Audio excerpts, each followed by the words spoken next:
You've got the radio on and it's just me and you. We'll talk for a while and share a song or two. If you've got a troubled mind or some spare time to spend with the radio on, you know you've got a friend. You got a friend. And I tell you what, more people in this city, in this state, in this country would regard Willsy as being a friend than I think probably anyone that show business has popped up in the last, I don't know how many years. Since I started, Yeah, you mean? Yeah. How many years? 65. Yeah. I was 7 in 1965. Yeah, I believe. Yeah. So how much? I can't add up that quickly between 1965 and now. It was nearly 60 years, isn't it? Yes. I know. And you still have stage fright? No, not stage fright. But, No, I'm kidding. But no, it's just that I'm a virgin. I've never done a podcast. Oh, well, this is not a podcast. This is something that I'm a virgin at too. Yeah. This is called live streaming, jeremycordo.com. It's like a radio station. Yes. And your own. And a dining room table. I love it. So And- when the crayfish comes out, I'll be ready. Well, we've got cake and biscuits, and there's the water. But we were trying to talk Willsy into a glass of wine, but she said no. If we gave her one, she'd. Yeah, that's right. Somebody told me you don't drink. I don't drink alcohol. Not for any other reason other than I'm highly allergic to the histamines in wine. Yeah. And so therefore I would get sick after 4 glasses of anything or 3 glasses. And I would be really cross to lose a dinner I've just eaten because I love my food, as you know. So that's why I thought, well, I don't need to drink. I need to keep that food inside. Are you a good cook? Yes, I'm a good cook, unfortunately. You can tell by this body. I love the body. There's a lot of money invested in this body that I've eaten, yes. Yes. I love cooking. I love being in the kitchen, you know, and I used to laugh when, do you remember Graham Kerr? That Yes, I first do of remember. One of the what He was English, wasn't he?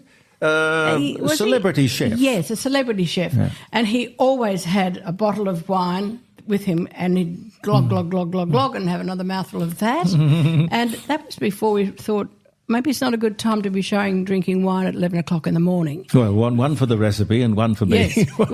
One for me. Because it doesn't matter how bad the recipe turns out after 16 sips. It seems good. It's okay. Yeah. You're looking very well, and happy birthday for the other day. No, mine's coming up. But we're surrounded by Virgos, aren't we? Oh, yes. You're a Virgo too. No, I'm a Libra. Libra. You're the 18th. I'm the 18th Virgo. And I always 15th. thought, you know, it's silly me. I put you down as the same date as Ernie Sigley, 2nd of September. Ah. Maybe that was, maybe in the old days we shifted it around to suit us. I That's what can't it is. remember. Georgian calendar, maybe? Or a Jeremy calendar, more to the point. Well, look, I just don't like the way they roll round so quickly these days. I It's know. very disconcerting. No. Well, are you 70 yet? No, well, I'm 78. You're a year younger than me. I was born 1945. Yeah, and I was 44. Right. Yeah, so next year, it's a big one. Yeah, I know, but I don't resent that. I think it took me probably, because I got into radio in 1962, and it probably took me, I was only an office boy, into radio, but, it took me a long time to get on the air. But when you think back, it takes a long time to just know how to walk into a room or turn on a microphone. It's probably, To make it like a second nature to it us. probably takes 40 years Probably. to We're get still into learning. that. There's Well, lots aren't of we things. all? Yes, absolutely. No, absolutely. Yeah. Jack Benny once said that it took him 40 years to learn how to walk on a stage and look at an audience. And Wow. He got very good at it because he could just walk. Jack Benny had that look, that expression that broke the audience up immediately. Yes, almost as if he was startled he was there. That was the look, wasn't it? I'm on stage, But that in itself is an achievement to look like that. Yes, indeed. Yeah. Was he the one who had the violin that he played badly? Well, I think you don't use that word play in the same sentence as his name. No. Because it wasn't play, but he would go, and then just put it down and start talking about something and then go back to it, So it was a good prop for him. A good shtick, because there was nobody else doing anything like that. No. When you think back over the era and you look at what we've got on the table now. Not this table, mind you. You mean the television table? The television table. It's been dumbed down, darling, hasn't it? How did we let that happen? Well, we weren't there. If we'd been there, perhaps it wouldn't have happened. They don't like local production, do they? They want. Look, forever, ever since I started in 1965, the catchphrase was, "Oh, we can't afford it." Mm-hmm. What? Mm-hmm. We've never been able to afford anything, you know. Because we're paying CEOs of companies too much money. Probably that's what it is. But, yeah, it's always been I'm really heartbroken that there's no kind of magazine show or even a Tonight Show. But we had in South Australia. And the best. Well, we did, and we gave birth to a lot of people who went on to national and international things. So we were pretty good at finding talent in our little town. Well, one of the most infamous things that ever happened on Adelaide Tonight was there was three boys came on and sang a song, and they were called the Bee Gees. Mm-hmm. And the producer of the show wrote on the card that was kept for them, "They're really awful, they'll never make it, we're not having them again." What? Excuse me?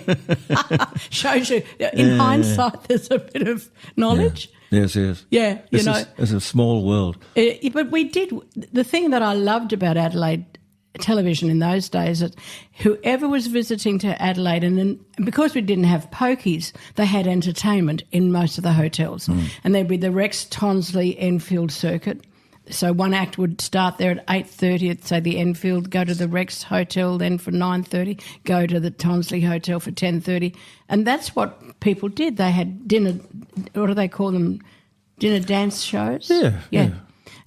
And it was fantastic. We worked at the Enfield every Thursday night with a country and western show. See, I remember the Enfield. Who was the bloke who ran that? Ron Myers. Yes, a legendary he was a legend. Legendary character. He was one of the first publicans that made himself noticeable in the front of house rather than, the real entrepreneur. He was, and he brought a lot of big names to Adelaide, and we would always use them on Adelaide Tonight at 10 p.m. While they're going from, say, one hotel to another. And some of them became dust biters, we call them. If they didn't get there on time and the show finished approximately 10:40, bad luck, you've bit the dust, you out, you know. And one night at working at the Enfield, Ron Myers came to myself and Jill Freeman, she was then, do you remember, great country western singer, came and said, "Oh, girls, look, when your set finishes, Matt Munro is on live, and we can't raise him in his room. We've been ringing him, no answer. Can you go and wake him up? We think he's asleep." Which he was, because he'd had a big lunch that day. And so we banged on the door, and finally this bleary-eyed person came to the door and we said, "Mr. Munro, you're on in 15 minutes. "Oh, okay. So then we went back downstairs. We said to Ron, "We've woken him up." Yeah. I should have watched it because he was kind of cute, actually, Matt, but not this particular day. He was looking quite bleary-eyed and, you know. And I said to Ron, "I don't like your chances. I really don't like your chances. You know, is he going to make it?" Anyway, 15 minutes later, Alan Hewitt's band struck up the chords for Born Free, and in through the door, which was not done in those days, that you'd walk through the audience to get to the stage, but Matt would always do that. And he came through the door and "Born Free," and I looked at, who is that? That's not what we just woke up 15 minutes ago. And his tuxedo did not have a crease in it, not even in the arms. He was fantastic. A pro. Yeah. But, you know, to get up, I don't like being woken up when I'm asleep. No, I think that's pretty universal. I don't even like being woken up when I'm awake. It's pretty universal. Yeah. But there were some great people in front of camera and there were great people behind camera as well. That's the difference. That's why we don't have productions. No more. Well, who can produce shows akin to Adelaide Tonight? Those producers who were brilliant have all gone to God. It was world class. And the people who did it were all pros, and I guess it was done on the smell of an oily rag. Yep. But you'd never know that to look at it. and it gave employment and opportunity for a whole generation of people. Absolutely. Now, why are they today allowed to have television licenses? Yeah. And if they're not nurturing proper shows like that. It should be an absolute given that part of the deal is you have to actually produce television. Yes. Shock horror. Yeah. Well, I remember 1998 when I think it was the first Survivor came on air. As a sort of a reality program, they called it, right? Yeah, and I remember Baz and Pilko ringing me up and saying, I suppose you're angry, you're out of a job because, they don't have to have any experience. They just got these people out of nowhere, stuck them on an island, and then they vote them off. And I said, well, my argument about that show is that voting off is done to your face. Now, up until then, votes were secret, always secret. Even now when we go to the polls, it's supposed to be secret. Yeah. So the shock of having somebody sit there and go, well, I don't like you, Jeremy, I voted for you to go off, It's just mean-spirited stuff. It's very mean. And I said that to Baz and Pilko. I said, I'm sorry, there's so much mean spirit in these shows that I think it's going to teach our younger people you don't have to have compassion or care for your other fellow person. It's all about the dog eat dog and let me be first. It's like making entertainment out of ridiculing people. Yes. And I hate that. Yeah, I do too. We used to work on Potluck, those talent shows, and darling Bernard King, bless his soul, was always quite vitriolic, I guess you could say, in his attitude. Well, that was his shtick. It was his shtick, but he also had an element of truth. Yeah. But there's two ways of doing that. You can be nasty and brutal, or you can be soft and gentle and say, I think you could do this to improve, Yeah. So we were always shocked. Constructive criticism, So I'm just not into criticism, especially to people's faces. I think that's cruel. Yeah, but the Gong Show, you remember the Gong Show? Yes, Well, that was different, though. Well, the people that went on that knew they were hopeless. I nearly said knew they were dickheads, but I can't do that on air. No, you can. This is. I keep telling people this is the Wild West. There are no rules yet. No rules yet. They've got this thing before Parliament, apparently. It's called the Misinformation and Disinformation Bill, and it's designed to stop programs like this getting too close to the bone. But I think that they might find it difficult to get that through because it's social media has been... But isn't it also freedom of speech? It should be freedom of speech, yes, absolutely. Yeah. I totally agree with that. Looking back... but I don't like to look back all the time because I think there's a lot in front. Yes. But who was the most important person, most formative person in your career? Who?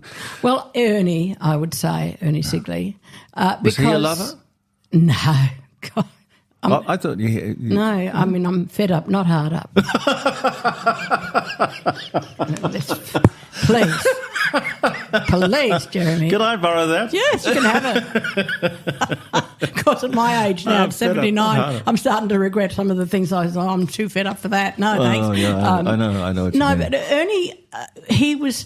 In 1965, I started doing the weather, which was wonderful. Then in 67, Ernie was... His producers, Ron Christie and Rex Heading, who've both gone to God now, but see, they were the stalwarts of South Australian television. They were the people who knew how to produce shows. Yeah. And they were the producers of Adelaide Tonight, and they said, we need to get you with what we'll do, instead of having just one wheel girl, we'll have one every week. So after a couple of weeks, I saw him as I was walking down to Studio 2 where we would do the news from, and he was going to Studio 1. I said, Mr. Sigley, you don't know me. Did you really call him Mr. Sigley? Oh, he was God. Oh, yes. Seriously, genuflect and all that stuff before you... And keep half bowed when you talk to him, and ready to do all the Indian touch your head, that type of thing. And... I said, Mr. Sigley, you don't know me, I'm the weather girl. Yeah, I know you, yeah. I said, I would love to do the wheel one night with you. Yeah, sure, okay. So I took that as a dismissal. So about 2 weeks later, he said, Ron Christie said to me, you come in and do the wheel tonight. And I said, oh, fabulous, like 1 day's notice sort of thing. And I went in there and as I walked out to go to do the wheel, he said, "Look, here's our weather girl, Willsy." And I hadn't been called Willsy till that particular night. Oh. Here's Willsy. And he said, "Willsy, how are things?" And I said, "Mine are good. How are yours?" And I got the job. And when the show finished, when we finished doing the wheel, Ernie turned to the audience and said, "That's it. Willsy's going to be our full-time wheel girl." And Ron Christie and Rex Heading, both who were just off camera, went, no, too late. Because you became the wheel deal. That's right, I know. But not good enough to go on the real Wheel of Fortune, which was Adriana's job. Oh, yes. Beautiful Adriana. God, she had a face that was gorgeous. Yes, but a life that was not happy, I don't think. No. And I think if you're not happy in your life, you bring upon all sorts of ailments, maybe not illnesses, but Adriana had a lot of mental ailment, and I'm not talking ill of the dead, because sadly she died on the operating table. They were trying to remove an obstruction in her bowel or something, and that she died. And she was only 56. Yes. Mind you, the tabloids had said she was 45 or something like that. And I said, well, that's all right. It's her prerogative to put her age down. I have never had that privilege, because Marty Smith, whoever he is, in his column, every significant birthday, she's 21, she's 30, she's 40. So next year she'll be 80. So it's a bit of a worry, isn't it? No, I think those... Marty Smith is a very interesting character in himself. I'd have loved to have seen Marty Smith do a television show. He would have been a very interesting producer. Absolutely. He was a great radio producer. Was he? Yes, he was. So how old is he? Our age? Marty would be, I think he's a bit younger than me. I think he might be about sort of 75, 76. A youngie. Yeah, well, a bit to learn, Yeah, that's right. A bit to learn. But we're kind to the young kids. We let them play with us. Yeah. But what do we do about the state of the entertainment business when we've got lots of talent that we haven't even discovered yet? Oh, yeah, that's right. I mean, the thing about those kind of shows, even the lunchtime shows that first of all, Mike Walsh, who was one of the leaders in that thing, they would always showcase singers, new people coming up. Yep. And there would always be maybe at least 4 or 5 entertainment bits in those hour shows that gave somebody the vehicle to be seen. Yeah, and experience. Yeah, because you got to get experience. I remember I was doing the show on DN, across the road from Channel 9, and I can't remember what happened, but there was an opportunity for a Tonight program in Adelaide. But for some strange reason, instead of looking around and finding, you had lots of people in radio, you had lots of people in television, you could have done a bit of grooming and a bit of coaching or whatever is necessary. But they got this bloke from Melbourne who was the voiceover man on Channel 9? Channel 9, Melbourne Tonight, or one of those things. His surname was Smith, I remember. Yeah, Pete Smith. Pete Smith, yeah. And they would fly him over here every week. To do the Adelaide Tonight. To do Adelaide Tonight when... Yeah, why would you bring a Melbourne person to Adelaide to do a Tonight show when you could have done somebody here? I had to do the wheel with him. I mean, Pete Smith was a lovely man, but... Not to set the town on fire. But then, I think the problem was he wasn't Adelaide. No, that's right, and I like that about Adelaide. There's nothing wrong with being parochial. We have spawned some really great talents. And we've lost some great talent. Yeah. I always thought that was weird, that it was almost like a knee-jerk reaction. Ernie had gone to Sydney to do the Tonight Show in Sydney, or was it Melbourne? And so it was like, we've got a hole we've got to fill. But there were people on radio here in Adelaide that hadn't been given a try. Yeah. Creasy would have done it well, but in those days they said you can't be a newsreader and an Adelaide Tonight type of personality, which Creasy used to do our little skits with us, because you lose your credibility. No, that's rubbish, because that's wrong. I mean, the doyen of newsreaders in Sydney was Brian Henderson. Yes, and he did Bandstand. Yeah.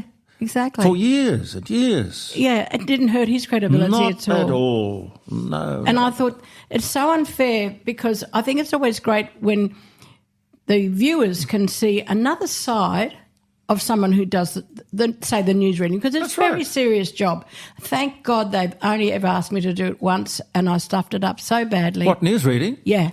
I was on Channel 2. I did Today Tonight on Channel 2 when Winnie Peltz was crook. Oh, yes. And they said, come in and do it. Oh, my God. It was the longest half hour of my entire life because I knew I had to be serious, you know. I had to really read the questions properly and I didn't. Well, the thing is that there are aspects of the business where they really... Something as simple as putting the round peg in the round hole. You know, to me, I think that's so bleeding obvious. Yeah. And yet what they do not 9 times out of 10. But it usually is 9 times out of 10, though. Quite often, you know, they'll take the round peg and they'll put it in the square hole and they'll say, oh, this doesn't fit. Give me the mallet. Hand me the mallet. I'll make it fit. I'll make it fit. Bang. You know, that's absolutely silly. I'd kill for a cup of tea. You've got the most beautiful servant looking after you. Oh, yeah, well, yes, a very... Slave. Well, I wasn't going to say that, slave. We women, we stick together, Caroline. Well, we know. Caroline's mother used to refer to her children as slaves. No, only me. Oh, only you. Oh, well, there you go. Only you. If the cat fits... Because you were kind and gentle and you did it without complaining. On the phone had slave written on it. It went straight through to me. I love it. Jay Walton was another character given birth to the business here in Adelaide. Yeah. What a character. She was different. Yeah, it was very different. Did you get on with her? I never had to work with her, so no. Once or twice. See, I hate the functions that we're supposed to attend because I don't like big crowds. I don't like going out. In fact, I don't really go out at all. No, because, there's not much out there to go out to. No, that's for sure. no.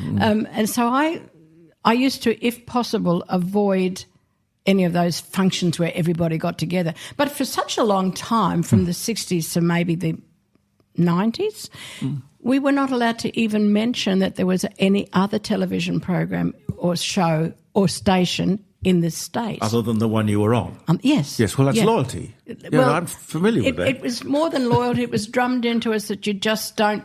they're the enemy. They're the enemy, They're the enemy, rather than... We're all in the same industry and we all do a job that is pertinent to our viewers and we all channel surf. I do that the whole time. Yes. Till I find something, that looks interesting. Trouble these days, there's just too much choice. Yeah. You just get yourself lost in there. Yes, you can. You need a navigator every day. That's right.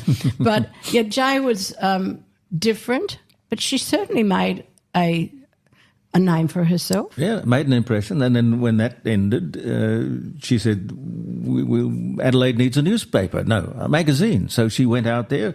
She's one of those sort of can-do women. Yes, she was. Given a project, she would go out there and she'd find a way of getting it done. Yeah. Then the SAM magazine, wasn't it? SAM, South Australian magazine. Yes. Another word for her would be a bit bossy. Yes. But I suppose that's how you get things done. Well... I don't suppose you can be a shrinking violet, and particularly women can't be a shrinking violet because... These days they're not allowed to be. Well, I don't think they want to be. I think they're in charge. I still like a guy opening the car door or opening the door for me. So I'm not into that women's lib that, I can totally look after myself. Yeah. But because I do love the role of males, females, Yes, and... Natural, isn't it? The natural order. And sometimes what is happening these days surprises me and I go, I can't keep up with it. Or the they, them, they, please. But it's bizarre. It is bizarre. And at 79, it's too old to learn. No, I don't want to learn. No, thank you. If you want to talk to Willsy, and I think you might, telephone number is 0491 65 68 60. But it's on the telephone. It's gone off. Oh, okay. Hi, it's Willsy here. I love listening to Jeremy. He's an old mate, We used to do the news together. We made up a lot of news as well. Do listen. I kept that from the old days. When was that? Oh my God! When you were on the other radio show. Was it? It was probably 5AA. Yeah, 5AA. I think. I can't remember. Yep. Because I only started doing those listens to things when I was there, and I used to get everybody I talked to just stay on the line after we'd finished talking and record one of those for me. Yes, yeah. And I've got, I don't know, how many we got? Oh, It's about 1,000. 1,000. Yeah. What? Do you play them every day? Well, we're only doing this on a Friday from 9 o'clock until 12, and I'm not sure how it'll develop. A journey starts with a single step, exactly. So I don't know where it'll develop, whether we'll get other people in. We've got to find a way of monetising it. So, I mean, I don't want to be paid, but if we get other people to come in and do other parts of the day and other parts of the week, people are going to want to be paid to do that. Yeah, but most of us who are out of a job don't care if we do it for nothing. Well, I do it just to keep my mind working. Yeah, that's important. Oh, it is, yes. Yeah. You know, I've always thought that keep the mind active, you know. I'm so lucky to be in Adelaide, number one, though. If any other state, if our family, when we came to Australia in 1963 from Ocean Island, if we had From Ocean Island? Ocean Island, near Nauru. Heard of Nauru? Oh, yes. Well, Ocean Island was 125 miles east of Nauru. What were you doing on Ocean Island? Well, it's a total, absolutely full of bird shit. It's called phosphate. Phosphate, very, very wealthy. And, well, not for us, but my dad was in charge he was the provision storekeeper, and he was in charge of ordering the food for the 180 white people that were there and the 1,800 natives that mined all the phosphate, all by hand, and, you know, some excavating kind of machines, but mostly done by hand. And so we were there till the end of 1962, and Dad was at that stage 50 maybe, 49, and he was having heart problems then, but we didn't know that's what it was. And so they said, you've got to come to Australia. I said to my father, if you love me, which is always an awful thing to start a conversation. It's a good opening line. Good, but sometimes it doesn't work. I said, if you love me, Daddy, you'd go to Queensland where the weather is something akin to Ocean Island, because I've heard it's cold. And I know we're going to Adelaide because I've studied the cost of living. Adelaide was the best, the cheapest for housing. And my older sister had married a man from South Australia, and they lived in Barra Hills, and so did we. So it was lovely, actually. But it's very hard to adjust to winter. How old were you then?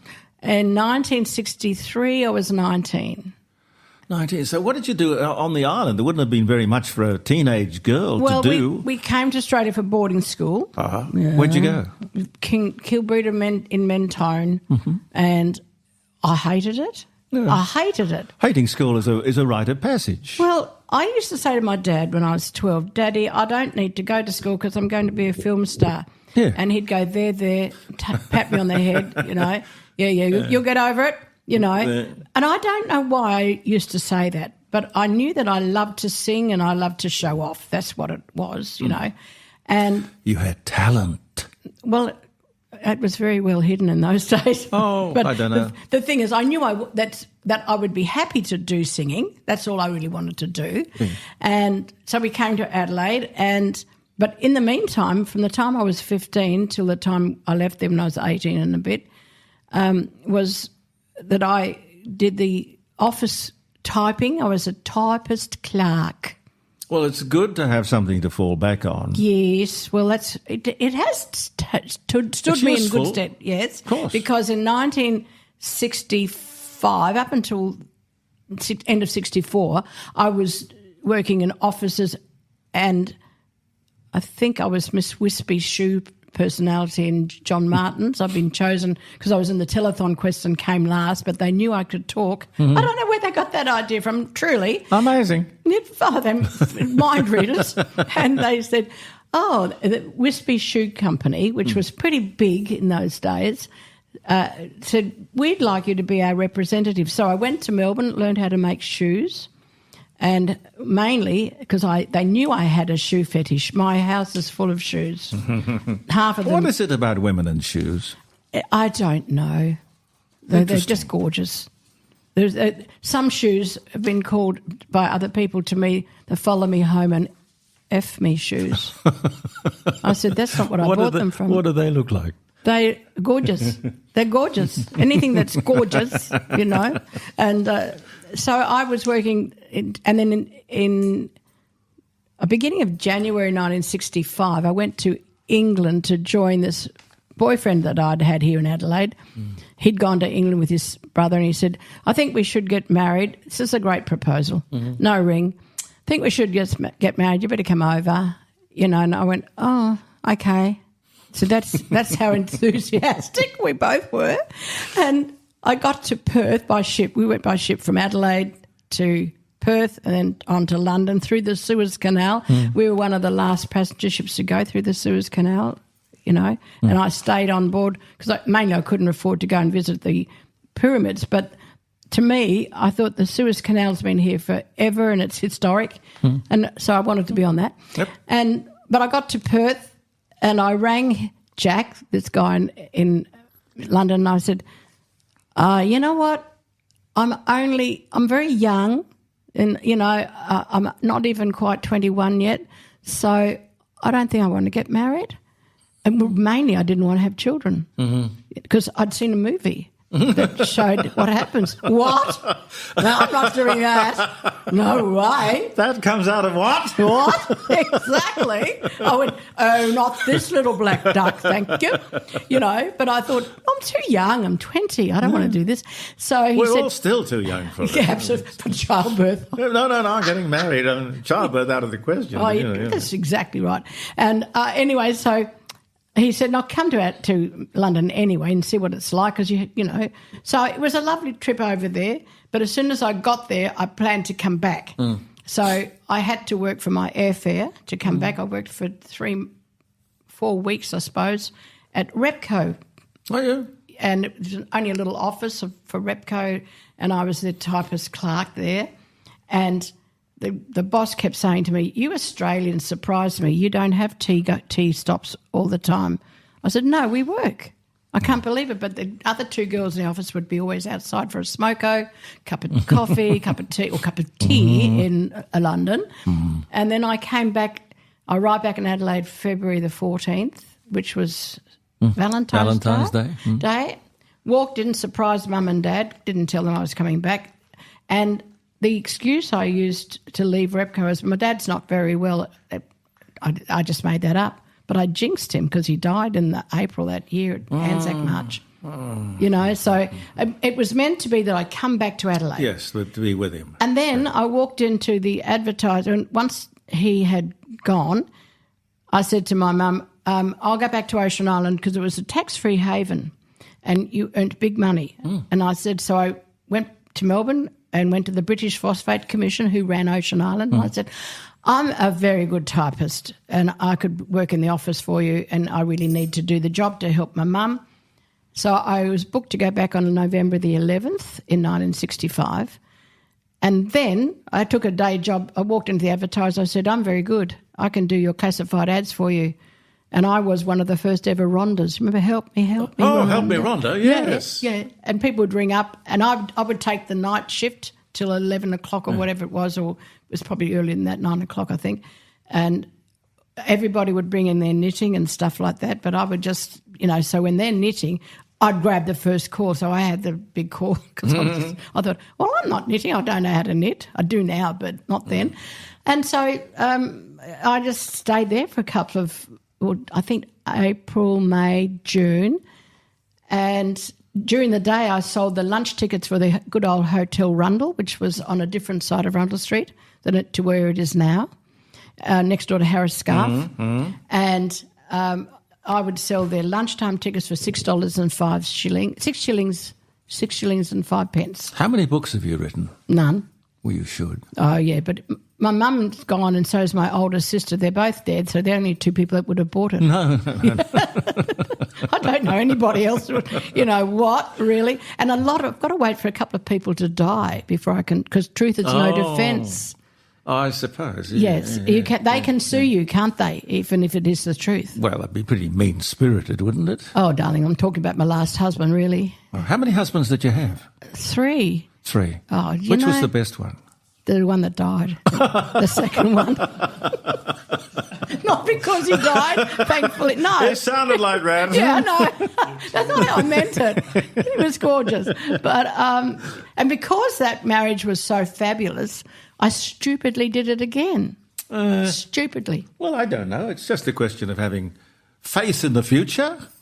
Yeah. Well, all right. you know, I now looking back, the trouble is I've been governed by what you're supposed to do, not what I want to do. Well, I would never have gotten married ever. You would never have sort of been too good at doing what you were supposed to do. I sense you're a rebel.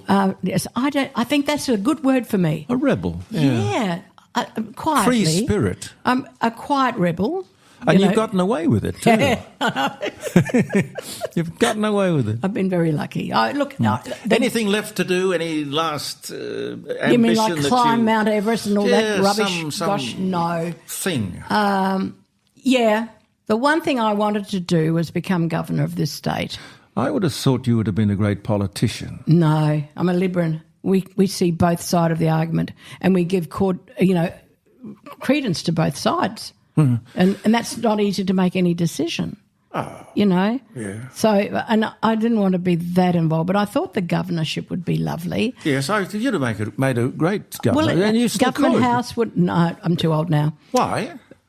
Because I've heard that it's not all tea and coffee every day with constituents. You've got to go and look after people you've never... And, you know... Nice to people. Yeah, and there's a lot of protocol.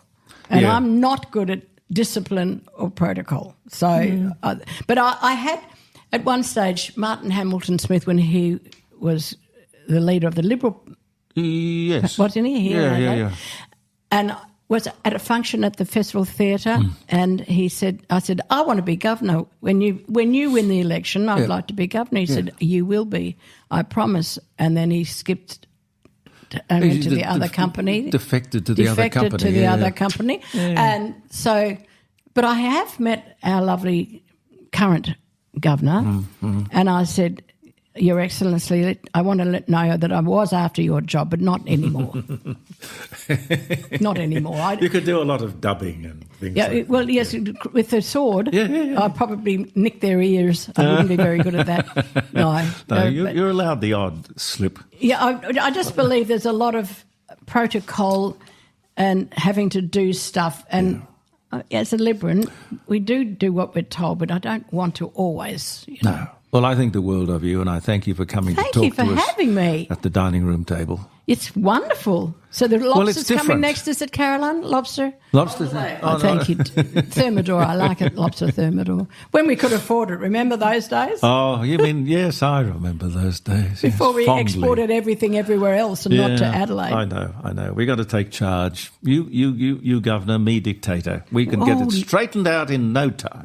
2 days. In 2 days. I reckon. We'd have it. Bless your heart. Thank you for having me, darling. Lovely to see you. Ladies and gentlemen. Willsy, there should be applause here. No. So great. Thank you, Jeremy. Applause for you. Thank you. No, I've lost the applause. I've actually got an applause button here. Artificial intelligence has applause. No, we got to go. Thank you so much, everyone. JeremyCordo.com next Friday, live streaming 9 o'clock until 12, and of course on the Facebook page Monday, and podcast as well. The Court of Public Opinion. Believe in yourself. Goodbye for now. Have a lovely weekend.